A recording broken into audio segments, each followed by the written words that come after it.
அரசு ஊழியர்களுக்கு அறிவிக்கப்பட்டுள்ள ஓய்வூதிய திட்டம் தொடர்பாக அதிமுக பொதுச்செயலர் எடப்பாடி கே பழனிசாமி விமர்சித்துள்ளார். சேலம் கஜல்நாயக்கன்பட்டியில் நடந்த பரப்புரை கூட்டத்தில் பேசிய பழனிசாமி, அரசு ஊழியர்கள் அரசு பள்ளி ஆசிரியர்கள் கெட்டதை நிறைவேற்றாமல் புதிய பெயரை சூட்டி அவர்களை திமுக அரசு ஏமாற்றிவிட்டதாக விமர்சித்தார். அவர் கேட்பது அரசு ஊழியர் கேட்பது பழைய ஓய்வு திட்டம்.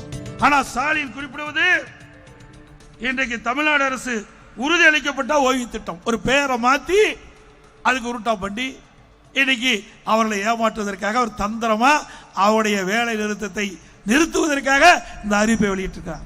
திரு ஸ்டாலின் அவர்களே, நீங்க அரசாணை வெளியிட்ட பொழுதுதான் இந்த அரசு ஊழியர்கள் இந்த அரசை பற்றி தெரிந்து கொள்வார் என்பதை மட்டும் இந்த நேரத்தில் தெரிவிக்க விரும்புகின்றேன். அவர்களையும் ஏமாற்றுகின்ற அரசாங்கம் தான் திமுக அரசாங்கம்.